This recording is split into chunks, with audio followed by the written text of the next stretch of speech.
Welcome to the Productivityist Podcast. I'm your host, Mike Vardy. This week's episode of the podcast is brought to you by Transpose, the smart, collaborative, and customizable way to manage information. I'll have more about Transpose during the podcast, but for now, let's get on with the show.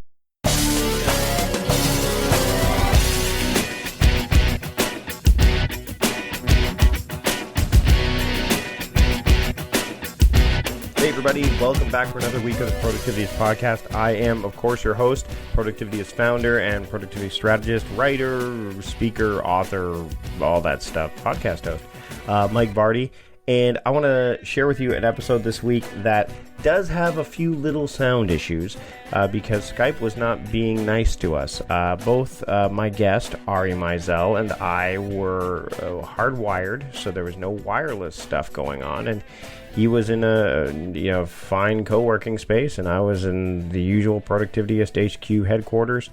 Yep, that's redundant right there. In the HQ studio, and we just had Skype was just giving us a little bit of issues. So I apologize for a little bit of the warbling that's going to happen. We cut out quite a bit of that aspect of it as much as we could. John Polster again doing a great job in terms of cleanup. And if you want to hear the whole podcast, because you're getting about 70 to 75% of the entire discussion that Ari and I had. If you want to get the whole meal deal, especially the part where we start talking about parenting and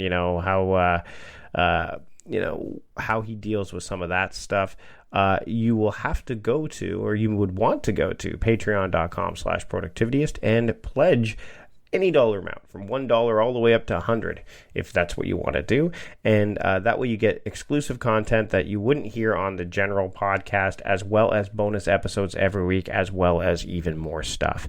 So head over to patreon.com/productivityist and you can level up and pledge your patronage today.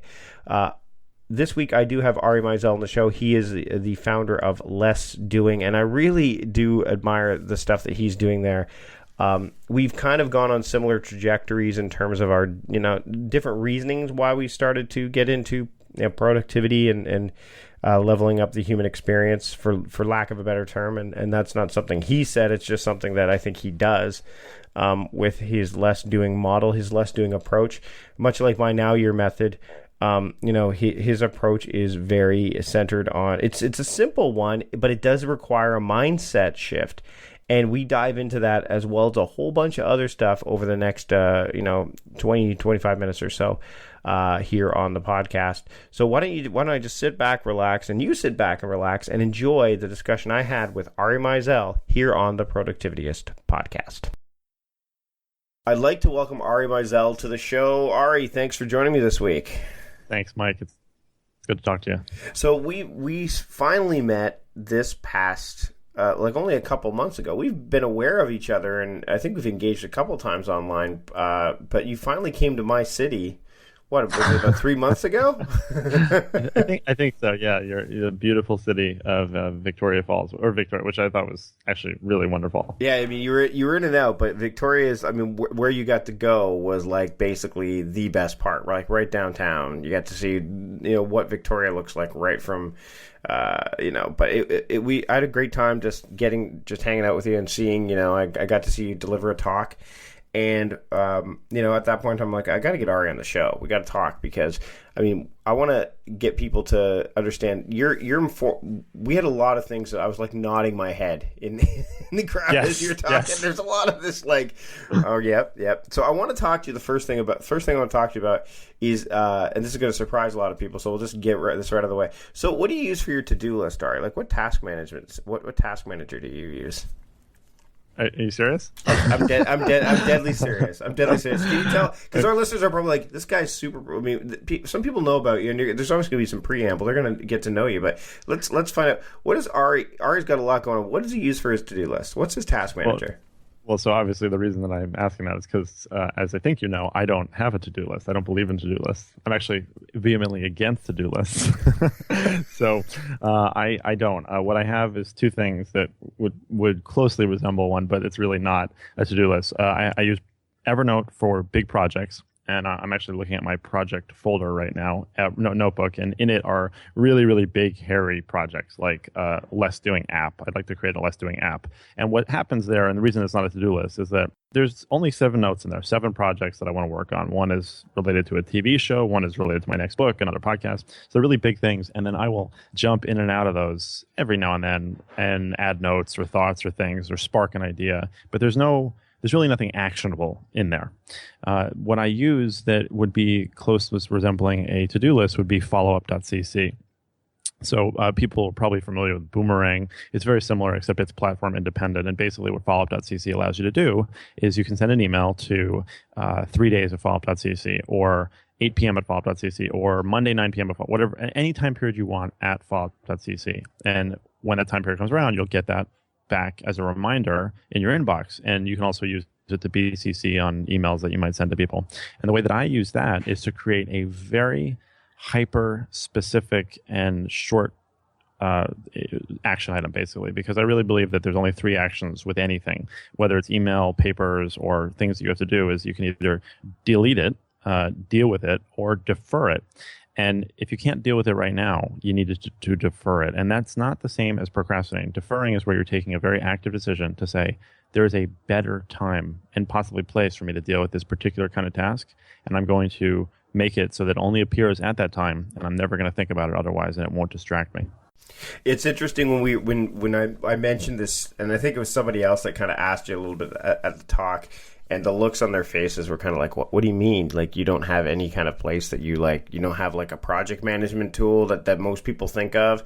But realistically, I mean, when you defer, you even mentioned this. I mean, you defer, and then that's basically when you defer, you're saying, I need to look at this again at this time. It may still not mean that you executed at this time, though, right? Like, you may look at it again and go, okay, you know what, the time isn't right to do this again, so let's, do a deferral. But like you said, it's not procrastination. It's making a conscious choice. It's I mean, what you've done is kind of built this hyper-aware kind of approach to things that. Now, obviously, this didn't happen overnight. Most people are like, well, this is not possible. I can't do this right away. How did you make this kind of approach to, task management, for lack of a better term? We'll just call it that for the sake of it. How did you make this thing work over a period of time? Like, how long did you figure it would take for this kind of thing to be the way that you could approach your work, as opposed to what most people do, which is grab an app, figure that that's going to solve their problem, which we both know it doesn't, and then just run with it. Like, how long did it take for you to kind of hone this thing?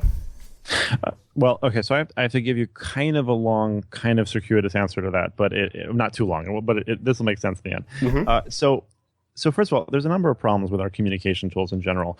People have a really weird relationship with their communication tools. And a lot of what I do with Less Doing is I really try to get people into a different mindset to understand not just like that they have to download a bunch of apps and use this. And that's really not the point. It's really about how you approach the work. So email is a really odd thing, in my opinion, because no one ever teaches you how to use email ever. Now there's courses online, of course, but there's never a course of how to write email, how to deal with email management. And we're given this thing where we can communicate with anybody on the planet, basically, and it's unwieldy. And what the inbox ends up being for a lot of people is a to-do list that's filled by other people, right? So that's a real problem, obviously. Mm-hmm. And I think I realized that very quickly. And it's weird because I was in the construction business after college, which... How old are you, Mike? I am 41. Okay, so I'm 32, and I think that I'm a really interesting age because, and people of my generation, well, not even my generation, but like specifically like people who are currently between 30 and 34, because those are the people who remember life without computers, and they remember life without cell phones. And I remember my first cell phone, which was like a huge flip phone. And I'm not my father, obviously, who's 72, but I still feel like I've seen a lot of this email revolution sort of grow up around us. And I actually believe that we're moving to a place of not inbox zero, but email zero, because of all the other communication mediums. Slack alone is something that's cut down my email communication by probably about 60%, and mine is already very low. So the way that this came about, to sort of get back to answering your question, is that I think I realized very quickly that the inbox was not something I had control of because it was being filled. So I had to change that some way. And a lot of what I do in general with less doing is about creating restrictions, artificially restrictive limitations, and seeing if I can find a solution. So at some point, I think I tried to see if I could only have 10 emails in the inbox, never have any more than 10 emails in the inbox. And that obviously required me not doing my email a lot myself. So somehow out of that, I basically developed this idea of timing and deferring things as opposed to procrastinating. And it didn't take very long. And when I implement this with people, it takes a couple days, honestly, to like get used to it. So how do you get people to kind of shift their mindset about, like, I have all this stuff that's going on. I want to do less, and the stuff I want to do, I want to make sure is the stuff I really want to get done and they're going to really move me forward in the goals and all the stuff that I really want to have out of life. How do you help with that mindset shift? I know you've got like a 3-prong approach to it. Yeah. So basically the way that I do it with people is I have them optimize, automate, and outsource everything in their lives, including their health, in order to be more effective. And it's really important to look at things in that order. And you can apply this to anything in your life. So a lot of people outsource things, and that's very easy to do nowadays, fortunately. But the problem with it is that it really ends up distancing you from the problem, and it doesn't actually make you more efficient in most cases. Quite the opposite in a lot of cases, as we actually have seen with this recent sort of implosion of Zirtual. So many people were depending on their virtual assistants, and a lot of those people don't take the time to systematize the things they do. So if that weak point is gone, then it's gone. So we have to start with optimization. And with optimization, we're really looking, a lot of it is honestly self-tracking, is you're looking at actually how you're using your resources, how you're going through your day, how you're spending money and time and energy. And a lot of that can be done with apps or things that can track this stuff automatically for you. Once you do that, first of all, that gives you a good look at what you're doing, but it also gives you that sort of psychological sense of control. Because what I find with a lot of people I deal with who are telling me every day that they're overwhelmed, that's basically like, that's what I hear every single day, that people are overwhelmed. A lot of that overwhelm comes from a simple lack of awareness of what's causing the overwhelm. So the control in the digital world is really important. Now, the second part is to automate. And that's really become like my playground, because we can automate things today that 3 months ago a person had to do. It's shocking how quickly technology has sort of picked up the pace on that. And then if there's anything left over after we automate things, that's when you first look at outsourcing to a specialist or generalist, so that everybody along the line rather, can be as efficient as possible. Meal planning is important because it prevents us from being a disappointed wreck when dinner time comes around and we have no clue what to make, or even if we have the ingredients to make the meal. It's a time and a money saver, but most importantly, it frees up valuable brain space. Creating a meal plan prepares us for the week to come and gives us peace of mind that we're organized and can feed ourselves and our family. That's why I do it, and that's why Plan to Eat helps me do it. Your subscription includes access to the Plan to Eat website and fully featured mobile apps on iOS and Android. And Plan to Eat gives you the tools to clip and organize recipes from any website, the ones your family loves and that fit your dietary preferences and needs. And you can create a meal plan around your schedule. Then what happens is the Plan to Eat software automatically creates an organized shopping list based on your plan. So sign up for your free trial at plantoeat.com/timecrafting. That's plantoeat.com/timecrafting. The coupon will be automatically applied to your account and can be used when you're ready to subscribe. It's valid for new customers only. Give Plan to Eat a try today. Let's take a break from the show to talk about Transpose. It's our sponsor this week, and really, they describe themselves as a next-generation workspace to manage everything, your work, your team, and your business, all in just one place.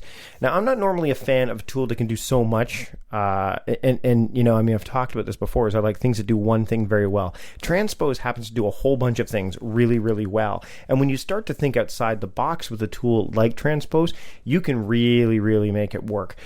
They've got a whole new interface, which I think is really, really cool. They've taken a lot of feedback from users and said, hey, we want to make this yours. We want to have a platform that you can use for a variety of different use cases. I'll give you an example of one of the ways that I'm using Transpose right now. So Transpose has a Kanban view, but they also have a calendar view. So I'm building a project right now. It's a series of, it's basically November for me is a big month. November 2015 is a month, and I'm not sharing it completely as to what that means for everyone yet. We're about 2 weeks out, 3 weeks out from when I'm going to share, about 2 weeks out from when I'm going to share that. But I am mapping this thing out right now. And yes, I've used mind mapping tools before. And yes, I've got outlining tools that I've used. But what I like about this is I can collaborate with people on it. So I can say, hey, here's what things are going to look like. But I can also look at it in a viewpoint of, okay, this is the Kanban view. So here's the different projects that I'm working on, and here are the different steps behind it in terms of deliverables. And here's the launch dates. So I can see all of this in one application. And, yes, you can have calendaring in other tools. And yes, you can have Kanban in other tools. But this is more about the managing of information for me as opposed to the managing of tasks.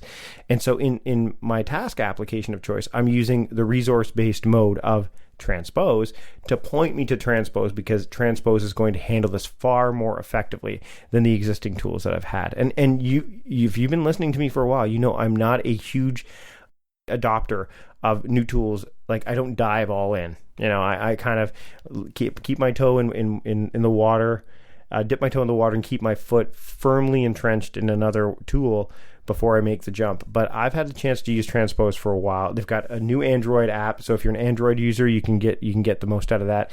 And if you are an iOS user, there's a great iOS app as well. The look overall is great, and I've gone, I've really spent some time in there. We're going to be doing some other stuff with Transpose in terms of productivity that are kind of maybe use cases that you wouldn't normally think of. And I'm going to talk about those more down the line, because I'm sure this isn't the last you've heard of Transpose on this podcast. But what I want to share with you right now is that Transpose is free for people, and I'll give you the pricing models here. So if you look at Transpose, they've got Transpose Prime and then the Transpose Free plan.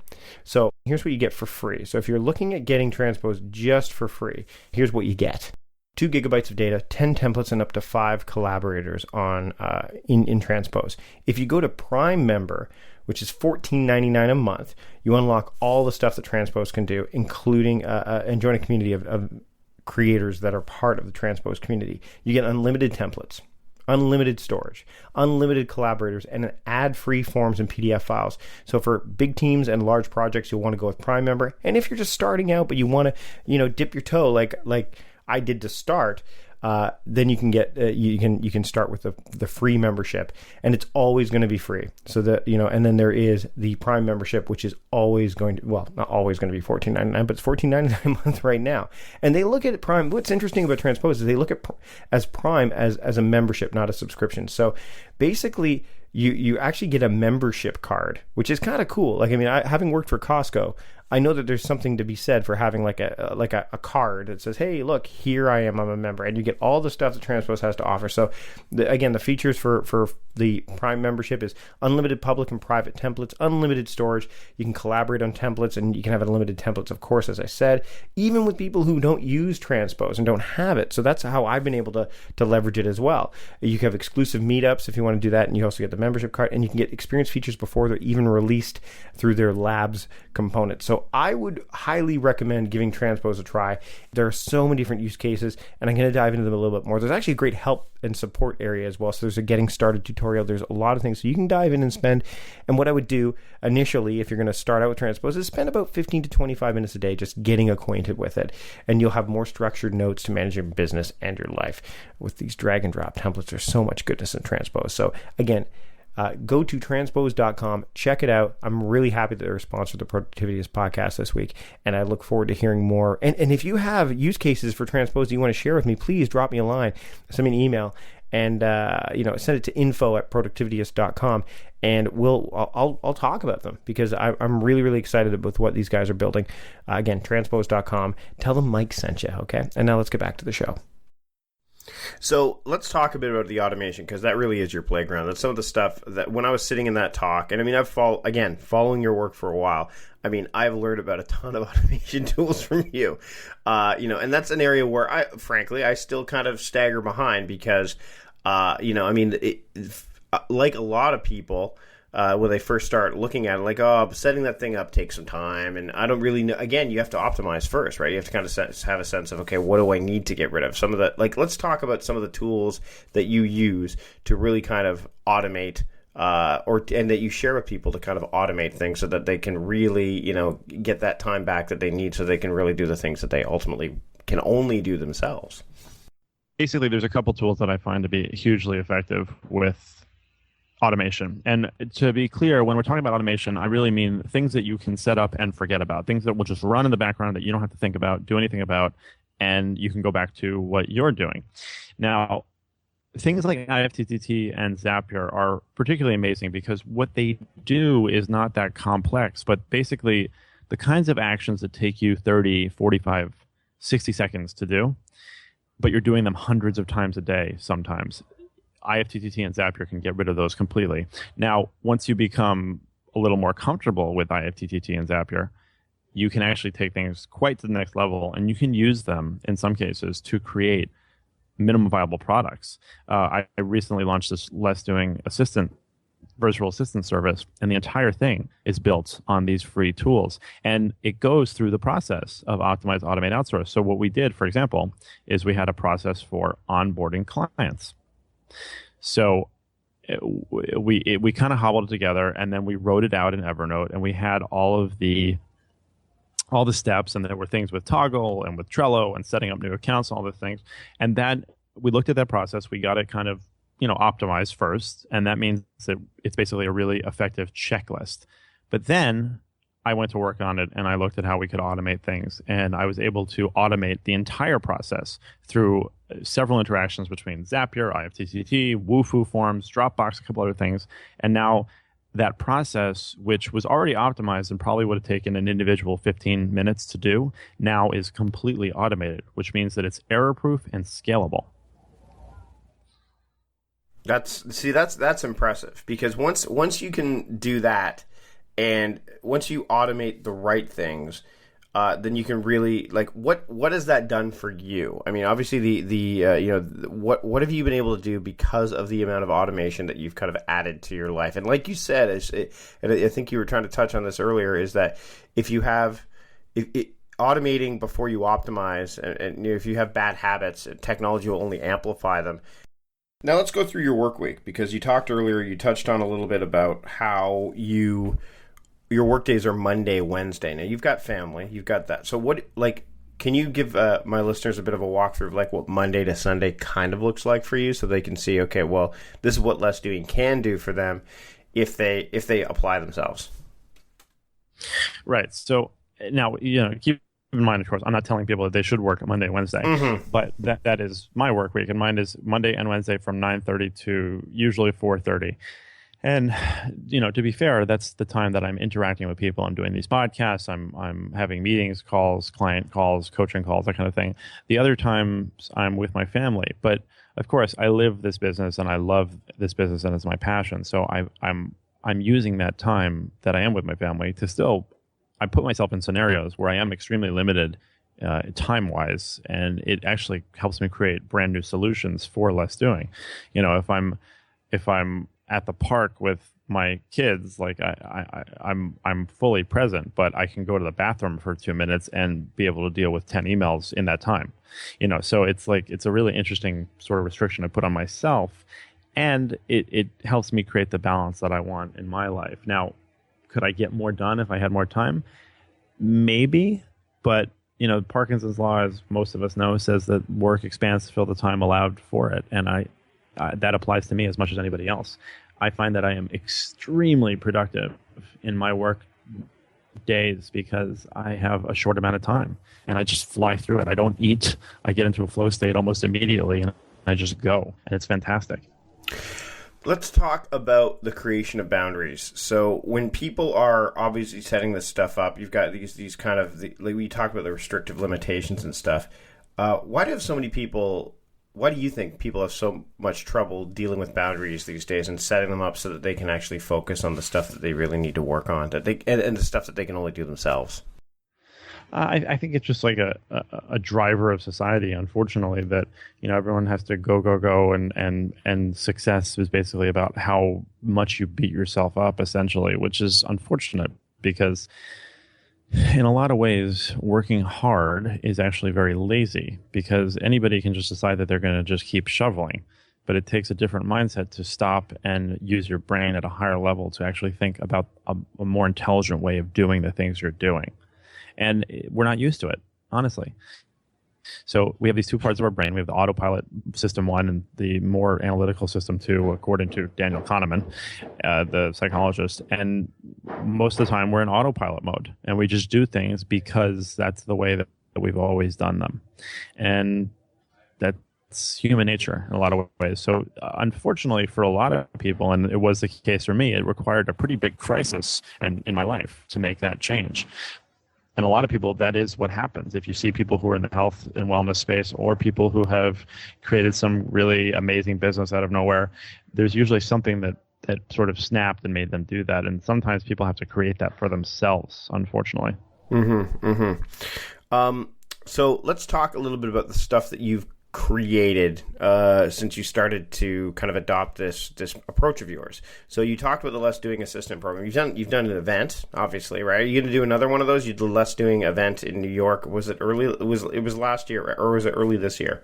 It was earlier this year in May, but I don't think I will do another event. Honestly, it was really a lot of fun and it was a success, but I think in a lot of ways it was a distraction from the things that I really like doing. You can't automate a whole lot of the event. I would imagine there's processes that you could automate. Like, I mean, give our listeners some examples, because some people out there are wanting to put together events or maybe do event management. Like, where there were elements I'm sure that you could automate, but the fact that you had to be there and that's something you just can't. You can't send a clone of yourself. Right. And I mean, a lot of that really comes down to outsourcing. You end up outsourcing a lot more stuff in that kind of situation. So as far as automation, like when people signed up for tickets, how they got their new information and how badges were printed and how notebooks were personalized, like a lot of those processes were automated. But beyond that, events are tough. Like it's a real, it's a very, very physical, big thing. It's tough. Mm-hmm. And what other things have you created over the past couple of years? Because Less Doing has been blowing up and scaling up quite quickly. Well, thank you. I mean, so I have a coaching certification program now where I actually certify coaches in my methodology, which has been a really big boost for me because not only can they take on coaching calls for me, but they have their own businesses, which get the word out about Less Doing even further. And now we have this Less Doing Assistant program, which is another really great feeder because if people don't know about Less Doing, most people now know what a virtual assistant is, so they can at least get in the door that way and then learn more about how to be even more efficient in their lives. And I'm still a single employee company, so it's been very organic growth, which has been really nice. And I don't have some grandiose plan of where it's going. It's just I really love what I do, and so that seems to be coming through in my work. This is going to sound like a sidebar question again. Maybe throw something out right off here. But do you nap? Is that something that you do, or is it not really something that fits into the equation? Because I want to dive in a little bit into the health stuff before we wrap up. Like, is napping something that you either advocate or even just do yourself from time to time? I do advocate it. I would love to take a nap, but I don't get that opportunity. Take one after we're done here. I have 3 small boys and a 4th child on the way, so napping is not part of the equation. I'm just happy if I don't get woken up 3 times a night. You want them to nap. That's the thing. At this once the new one arrives and so this is your 4th. Wow, congratulations, by the way. That's awesome. I was going to get into so some of the health stuff that obviously, I mean, you made some changes to your life because of the health struggles. What are you doing now? You said there's the elements of being able to optimize the health and to automate some aspects of it. What can you share with our listeners about that aspect of it? Because people do struggle with, first off, a lot of people go, well, exercise is like one of the first things that they throw out the window when they're trying to get stuff done. They're like, well, I can do that anytime because it's self, and I can, I'll do that tonight, or I'll do that first thing in the morning, and they kind of fall off the bandwagon. What are some of the things that you've done and that you recommend people do to kind of, get their health in check? Well, there's a couple. I mean, a little bit of it depends sort of what's going on, but sleep hacking is probably one of the easiest and best things that people can do to improve their health.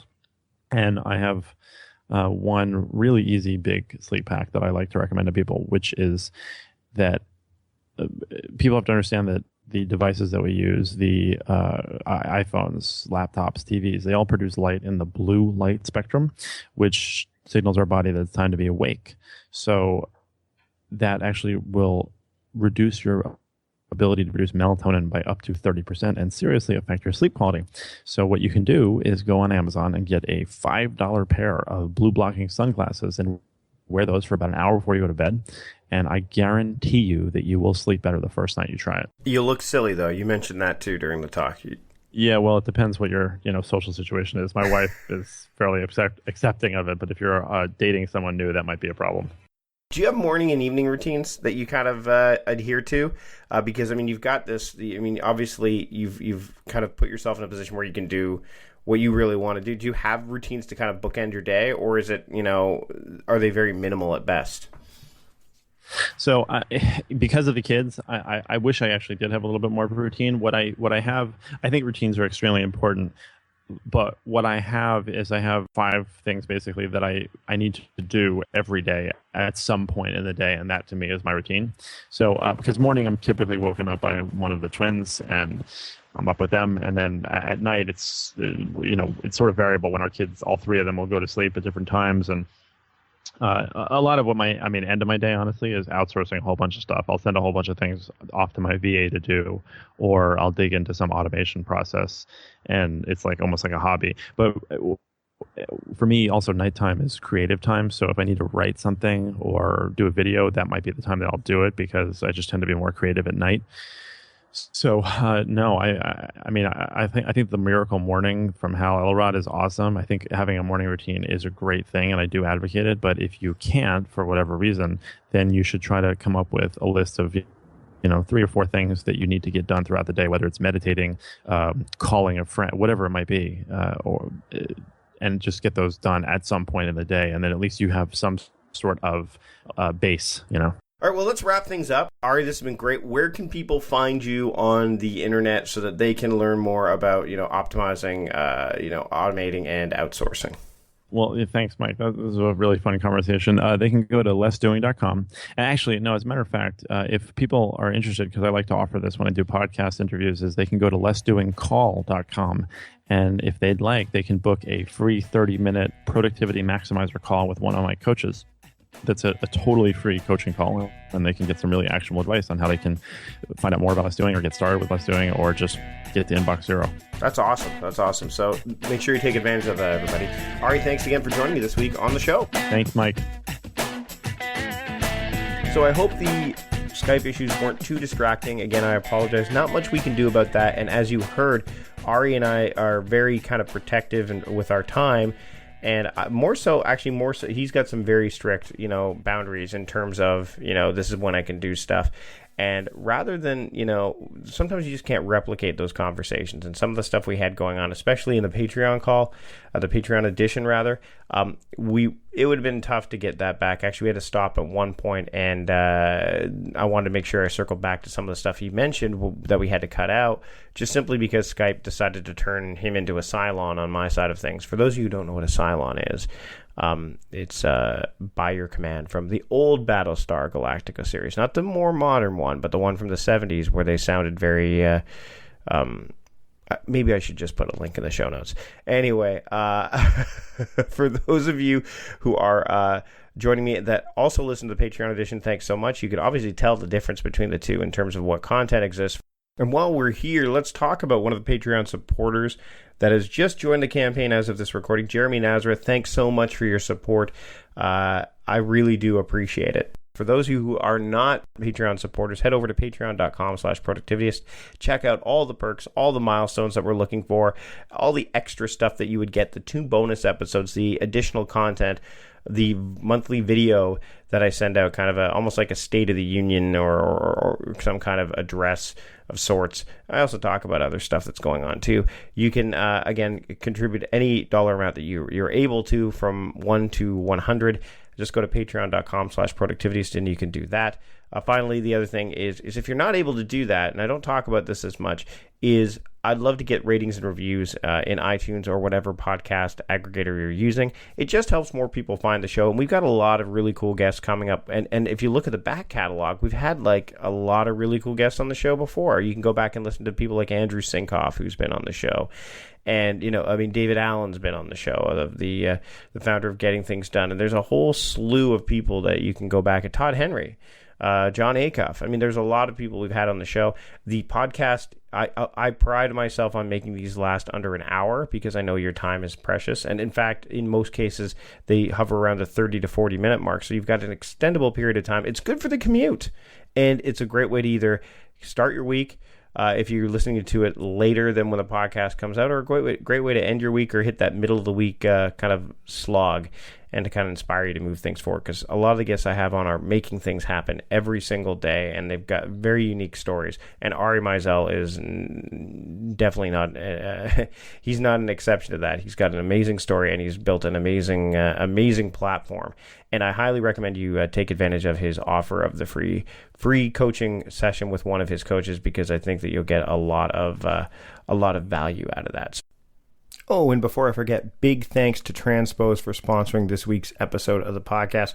Really glad to have them on board. And don't forget, Transpose is the place where you can really make great work happen. I'm a big fan, and I hope that you will give it a go. So again, big thanks to Transpose for sponsoring this week's episode of the podcast. That's it for me this week. We'll be back next week with a shiny new episode of the Productivityist podcast. Until then, stop guessing, start going, and keep moving things forward. We'll see you next week.